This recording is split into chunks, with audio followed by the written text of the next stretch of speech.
పవిత్రమైన భవానీ దీక్షలు చేపట్టి విజయవాడ కనకదుర్గ ఆలయానికి విచ్చేసే భవానీల దర్శనం సులభతరం చేసేందుకు ఆంధ్రప్రదేశ్ ప్రభుత్వం భవానీ దీక్షలు 2024 మొబైల్ యాప్ను అందుబాటులోనికి తీసుకుని వచ్చింది.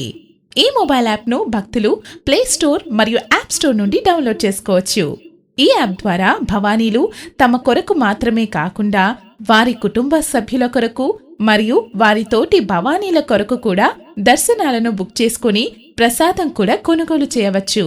అదేవిధంగా ఈ యాప్ ద్వారా పూజా విధానాల గురించిన సమాచారం, భవానీ దీక్షలు ఏ తేదీలలో జరుగుతున్నాయనే సమాచారం, గిరి ప్రదక్షిణకు దారి, దర్శనం టైమింగ్స్, అందుబాటులో ఉన్న ట్రాన్స్పోర్ట్ వివరాలు, ప్రసాదం కౌంటర్లు, first aid centres, emergency contact numbers, మంచినీటి సదుపాయం ఉన్న స్థలాలు, ఫిర్యాదులను రిజిస్టర్ చేసుకోవడం, స్పెషల్ ఈవెంట్స్ వివరాలు, ఇలా మరెన్నో ఆప్షన్స్ అందుబాటులోనికి తీసుకువచ్చారు. ఇంకా ఆలస్యం చేయకుండా ఇప్పుడే భవానీ దీక్షలు 2024 యాప్ను డౌన్లోడ్ చేసుకోండి. మీ ఆధ్యాత్మిక ప్రయాణానికి తగినట్టి డిజిటల్ సేవలను అందిస్తున్నవారు అమరావతి సాఫ్ట్వేర్ ఇన్నోవేషన్స్.